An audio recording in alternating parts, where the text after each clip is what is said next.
Hola, bienvenidos a la clase Mercados de Servicios Productivos.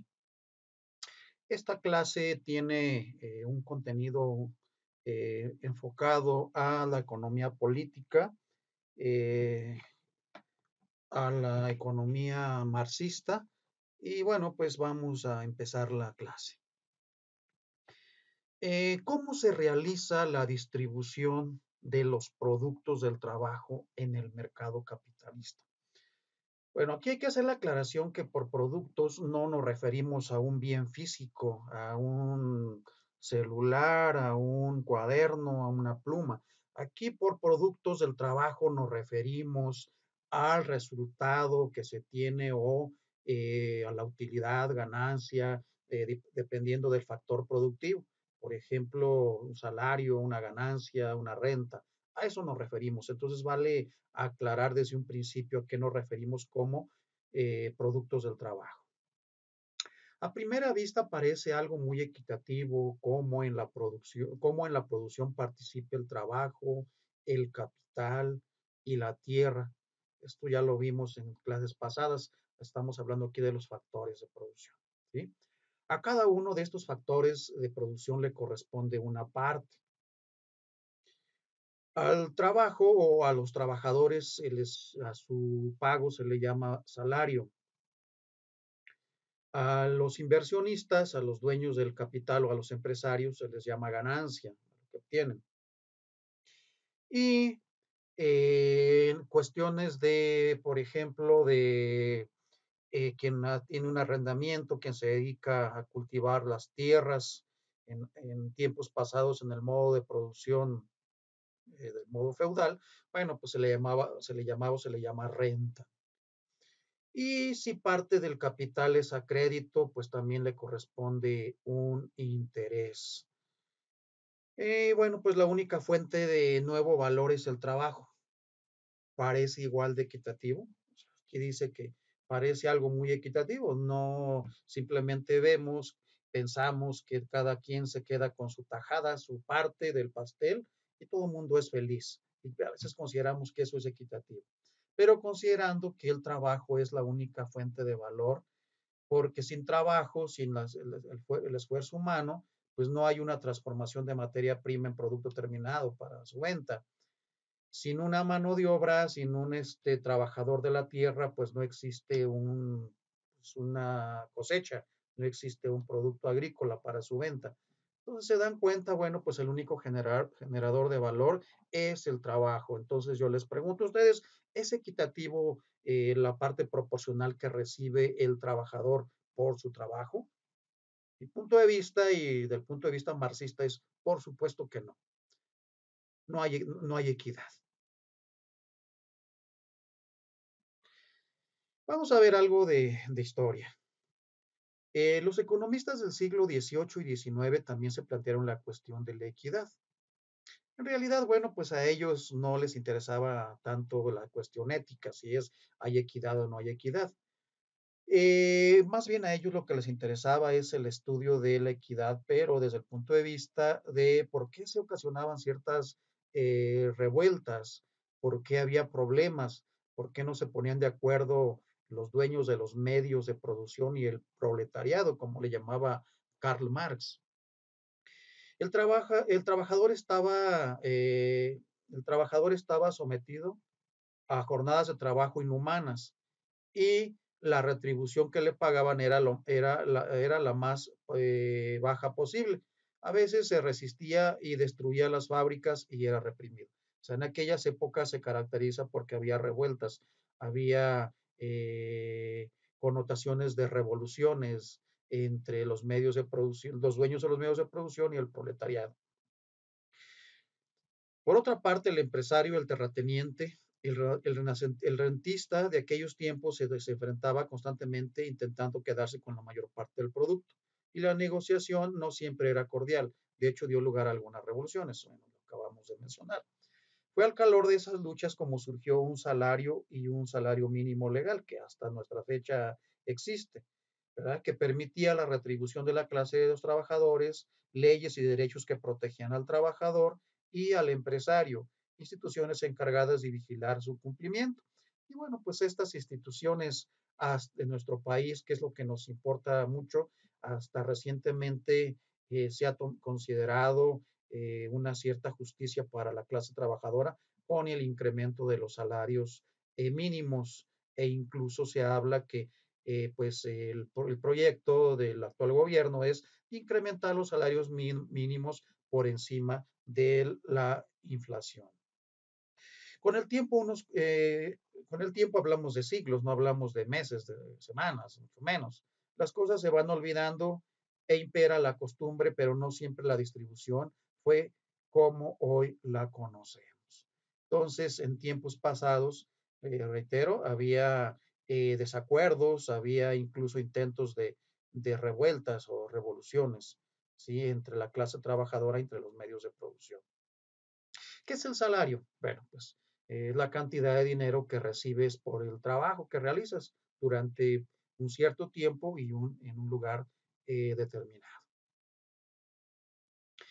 ¿Cómo se determina la cantidad de salario? Hay dos formas.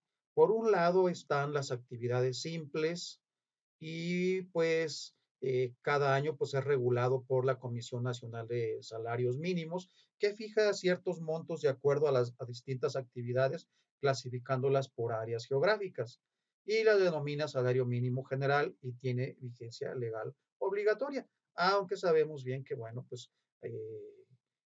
a nadie les hace caso o nadie les hacía caso, y creo que hasta la fecha.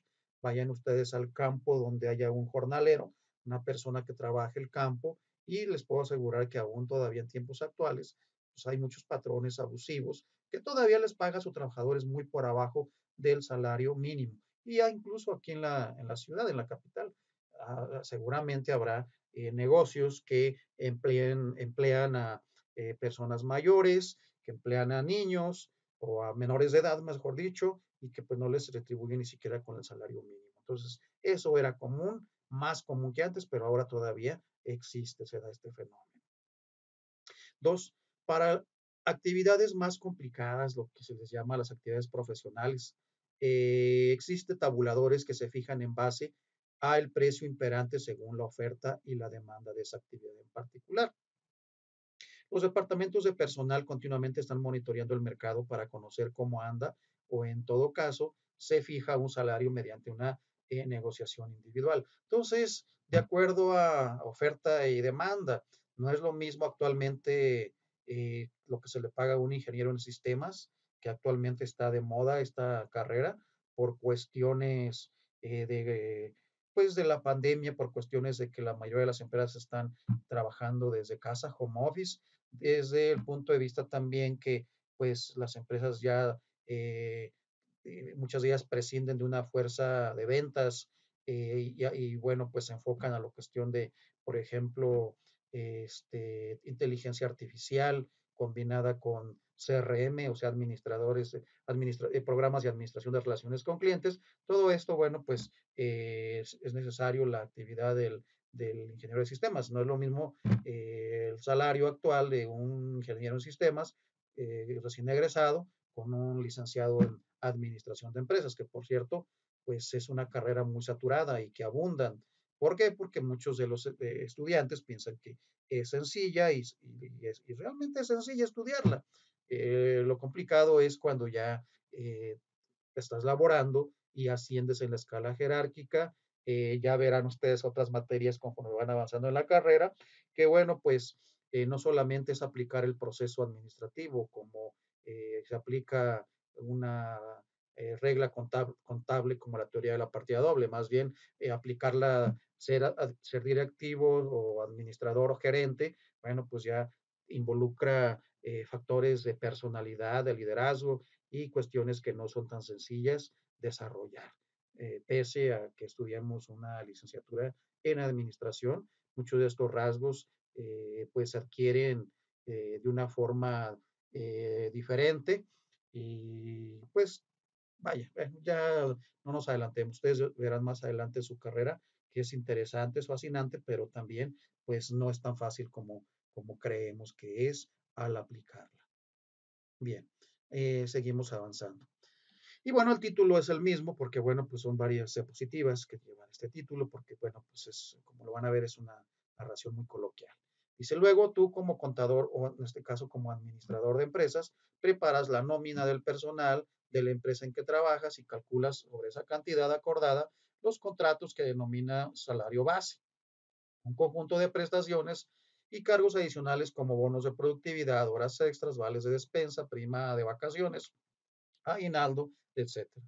Y las sumas al salario base y le restas los impuestos y obtienes el salario integrado, que es la remuneración del trabajo, del trabajador, su salario nominal. Esto lo van a ver, esto que estoy en este rollo que está en la primera viñeta, lo van a ver ustedes en una materia que se llama Administración de Sueldos y Salarios.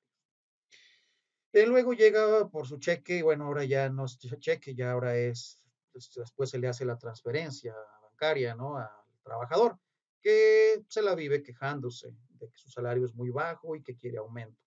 Te dice, si ganas o si ganaba 45 pesos diarios y esperas que con esta cantidad adquiera carne, vegetales, fruta, jamón, leche, tortillas, pan, frijoles, además de reservar dinero para pasajes, comprar alguna prenda de vestir o renovar zapatos y pagar colegiatura del hijo, la renta, etcétera, pues no alcanza para nada, dice el trabajador.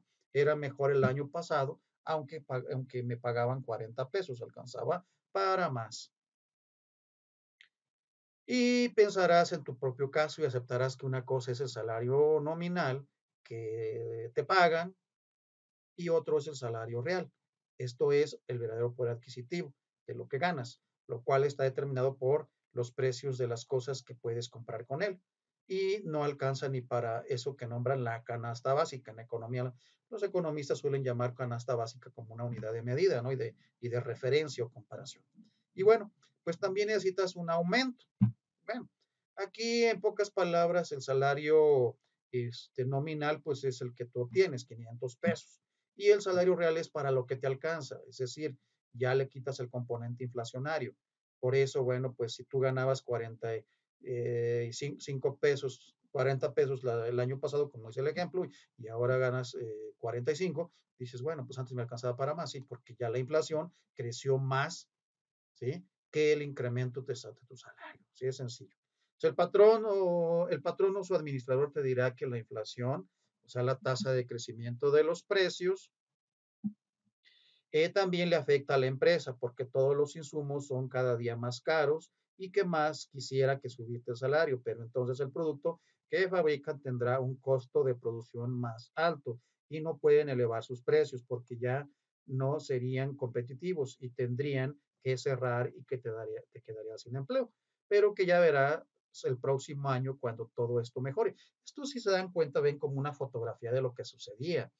Ustedes saben que antes del actual gobierno, pues incluso hasta los famosos chayoteros que se les llama por televisión, que nada más estiraban la mano y que el gobierno, papá gobierno les daba dinero. Bueno, ellos decían, los eruditos, ¿no? De la economía, decían que pues si se incrementaba los salarios mínimos, pues iba a generar inflación y que iba a haber cierre de empresas. Completamente falso. Si ustedes ya con estos conocimientos que están adquiriendo, que han adquirido a lo largo de su carrera en economía, ustedes muy sencillamente podrían debatir a este tipo de gente que tiene intereses creados. Completamente falso que un aumento del salario mínimo provoca inflación. Para empezar, el salario mínimo se quedó rezagado por muchas décadas, por muchos, muchos años y décadas. La inflación siempre crecía por arriba del salario mínimo, entonces para que se provoque inflación, pues se tendría casi, casi que duplicar el salario mínimo actual. Entonces el techo que existe, el margen de holgura para incrementar salarios mínimos todavía no se agota. Entonces, este tipo de materias es para darles ese peso y esa importancia para que ustedes pues conozcan mejor de primera mano, pues que interpreten lo que se escucha en los medios tradicionales y chayoteros, disculpen la expresión, de comunicación que actualmente que están completamente equivocados. Bueno, seguimos avanzando. Los sindicatos empezarán a presionar con que de todas formas quieren aumento, que van a hacer una huelga y que la emplazan para el día primero, ¿sí? y algún sindicato patronal declarará que las condiciones económicas del país no están para esas cosas y pedirán al gobierno que suprima leyes de protección al trabajo obsoletas que permitan el derecho a la huelga porque en otros países el trabajo tiene más productividad y los salarios reales más bajos y que mejor se llevarán sus empresas a otro lado. Ay, bueno, pues nada más con leerlo creo que pues es molesto, ¿verdad? Y que las amenazas actuales de los empresarios y bueno, antes de que llegara la 4T es la cierre de empresas, la fuga de capitales y bueno, si se dan cuenta, no es tan simple, no es tan sencillo. Entonces, los gobiernos, los empresarios, perdón, tienen una plusvalía, lo que vamos a ver un poquito más adelante, una utilidad. Entonces, que no sean chillones, ¿verdad? Perdón la expresión, pero realmente nuestro país es un paraíso de donde ganan, se han vuelto millonarios, ricos, entonces todo lo que dicen es completamente falso. Dice, el gobierno llamará a las partes al Tribunal de Conciliación y Arbitraje en México y pedirá que negocien y este círculo vicioso se repetirá año tras año, ¿verdad? Y es lo que los mexicanos, pues ya estamos hartos de todo esto. Y ustedes, gente joven como ustedes, bueno, pues eh, deberían ustedes tener, y creo que lo tienen, una convicción, porque, bueno, pues como México no hay dos. Es muy rico en recursos naturales, en cultura, pero bueno, pues ciertos malos gobiernos han dejado en la miseria a nuestro querido México. Bueno, ¿qué más podemos decir? Y detrás de todo esto, realmente, ¿qué hay? ¿Sí? ¿Qué hay detrás de todo esto?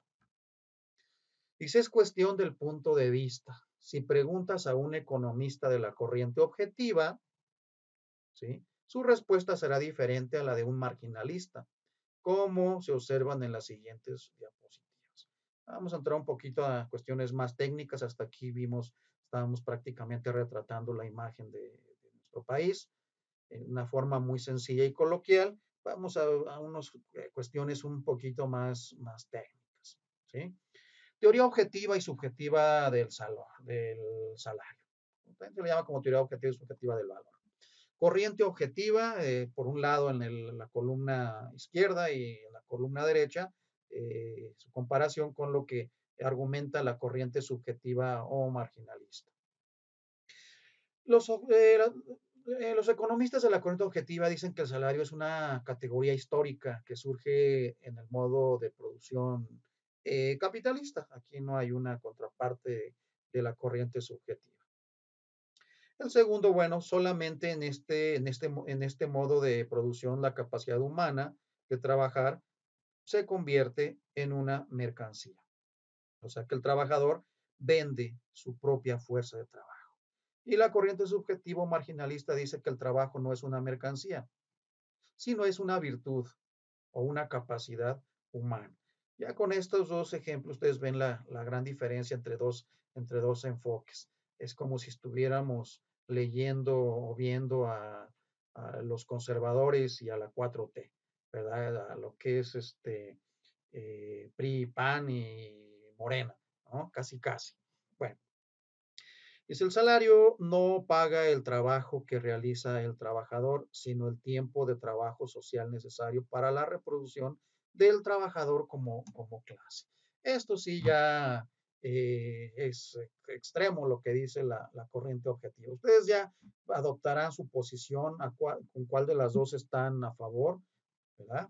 Y con cuál están en contra. Aquí lo que dice en pocas palabras es que la maquinaria, la empresa no debe de parar su producción.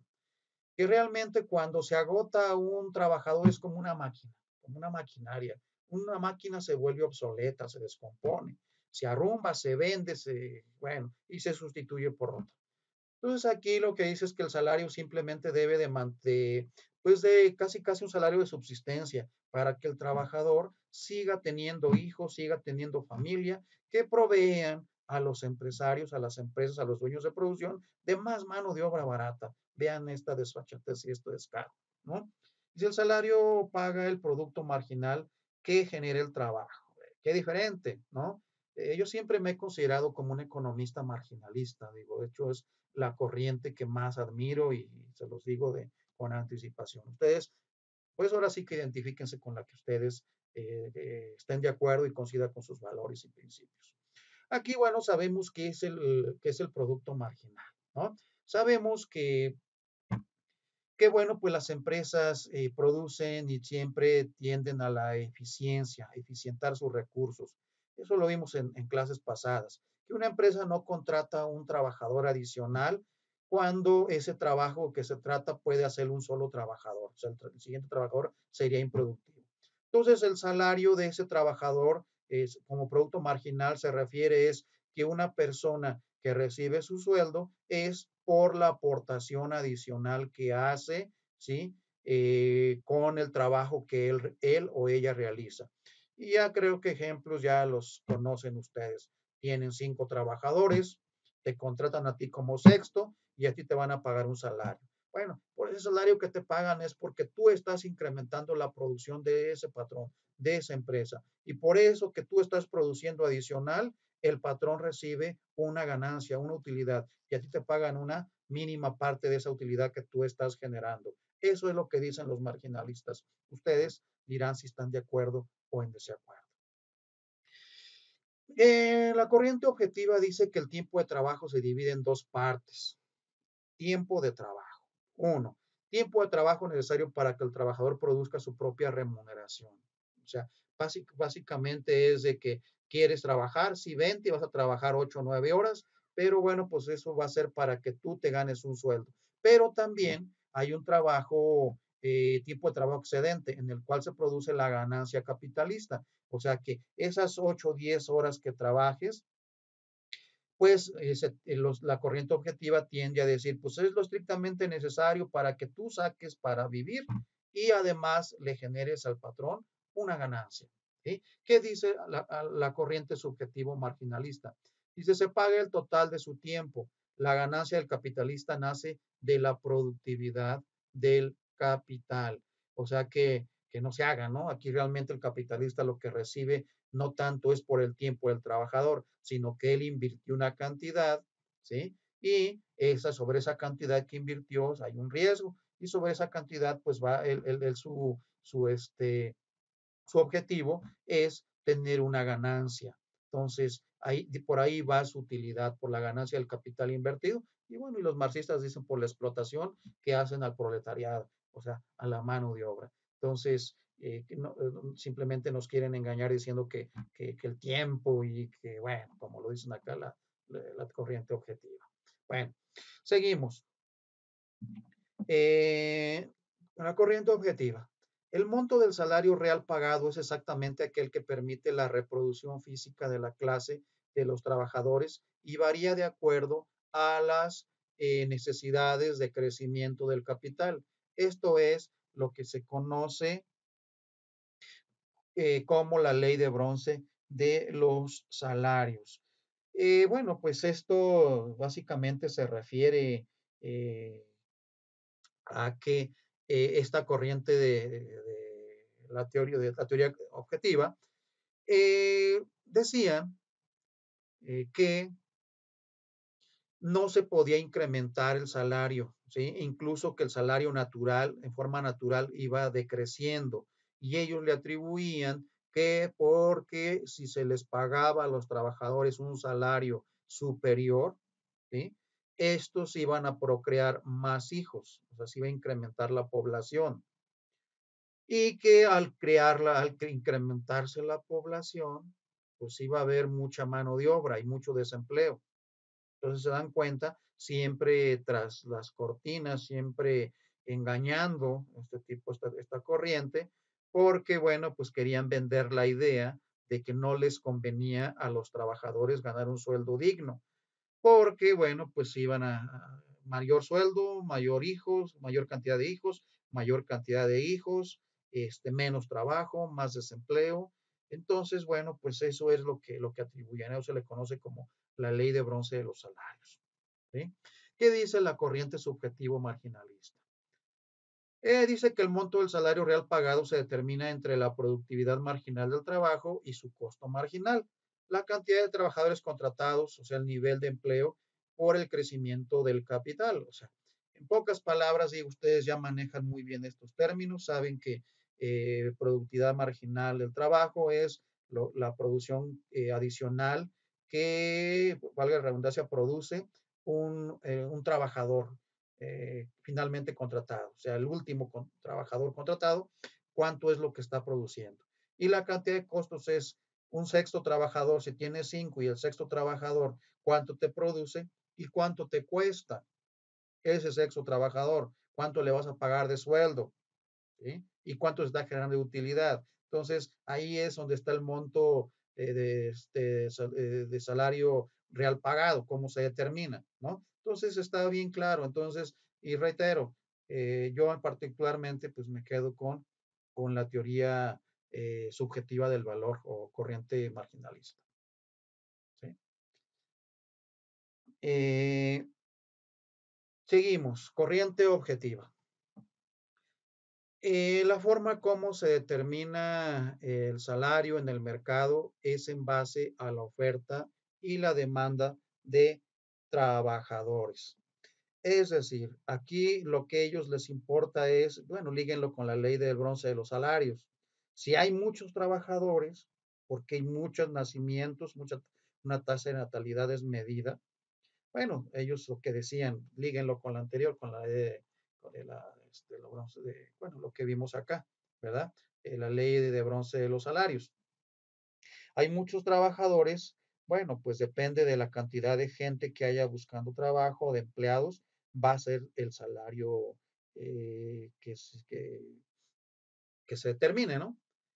Y bueno, la corriente subjetiva o marginalista dice que pues el salario se determina en base a la oferta y la demanda de trabajo. Vean, hay una gran diferencia. Trabajadores se refiere a personas, individuos. ¿Sí? ¿Cuántas personas físicamente hay? Existen, ¿no? Y el trabajo, bueno, pues se refiere a cuestiones de que si realmente hay una demanda por un cierto trabajo. Bueno, para que quede más claro, véanlo de esta forma. Si hay muchos trabajadores, porque la población es inmensamente elevada, ¿sí? Pero la productividad de la empresa es alta, ¿sí? O sea, se crean empleos y se crean satisfactores para satisfacer las necesidades de toda la población, ¿sí?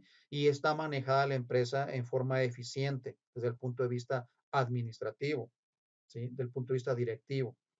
Entonces, no tanto ya se va a enfocar a la cantidad de personas que existen, ¿sí? Sino más bien a la producción que se tiene para satisfacer esas necesidades, esos deseos de la población creciente.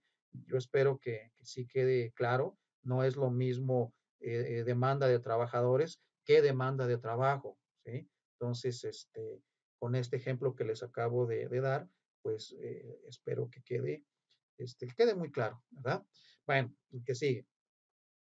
El incremento de la productividad en los sectores que producen bienes de consumo permiten disminuir el salario real. Esto es lo que dice la teoría objetiva.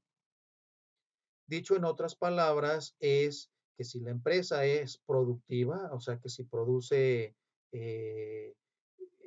hace un buen uso de los recursos, de los factores de producción, bueno, pues finalmente eh, no va a producir una cantidad considerable o excedente para satisfacer las necesidades de la población y puede disminuir el salario real, porque lo que argumentan es que si incrementan la productividad o la producción en forma muy elevada, ¿sí? Y los salarios reales no disminuyen o incluso si los incrementan. Y ellos dicen, pues se puede provocar una inflación, la gente va a tener mucho dinero, ¿sí? Entonces, es un engaño también, ¿sí? Sí, es posible, no lo niego, al tener la gente mucho dinero y gastarlo, no ahorrarlo, sino gastarlo, sí a la larga puede producir una inflación, pero siempre hay una banda, por decirlo así, muy amplia. Y ese rato se los mencionaba con el salario mínimo. Entonces, si ahorita se incrementó el salario mínimo sensiblemente o se va a incrementar por arriba de la inflación, es imposible que provoque más inflación ese incremento. Entonces, no da para más, o sea, es falso, pues vaya. Si ahora, si duplican el salario mínimo y si está 50% por arriba de la inflación, bueno, entonces ahí no diría nada, ¿sí? Entonces, pues no nos dejemos pues engañar por quien quiere hacerlo, ¿sí? La última, la lucha de clases entre trabajadores y capitalistas determinan las mejores condiciones de trabajo. O sea, la corriente objetiva lo que hace es justificar ese estira y afloja, esa imposición por parte de los señores dueños de los medios de producción, ¿sí? Entonces justifican esa lucha de clases, ¿sí? ¿Y qué dice la corriente subjetiva? Dice, no existe lucha de clases, sino colaboración para producir, o eso es por lo menos lo que debería de ser así, ¿no? Si ambos tienen intereses, bueno, pues ¿por qué luchar? ¿Por qué no ponerse de acuerdo, no? Es lo que dice la teoría subjetiva del valor. La única forma de mejorar el trabajo es elevando, ¿sí?, su productividad, ¿sí? Y no necesariamente elevando la productividad con la intención que tiene la corriente objetiva, ¿no? Que parece que estoy escuchando a la gente del PRI y del PAN, ¿no? Con todo respeto, ¿no? Incrementar la productividad para disminuir los salarios reales, ¿no? Entonces, no va por ahí. La corriente marginalista, vaya, pues está completamente de acuerdo con esta postura. Pues muy bien, entonces hasta aquí es la primera entrega del primer video. Hay comentarios, dudas, bueno, pues ya lo vemos en la clase del domingo y bueno, pues entonces estamos eh, en la próxima entrega, ¿no? De la segunda parte de este tema. Bueno, pues muchas gracias.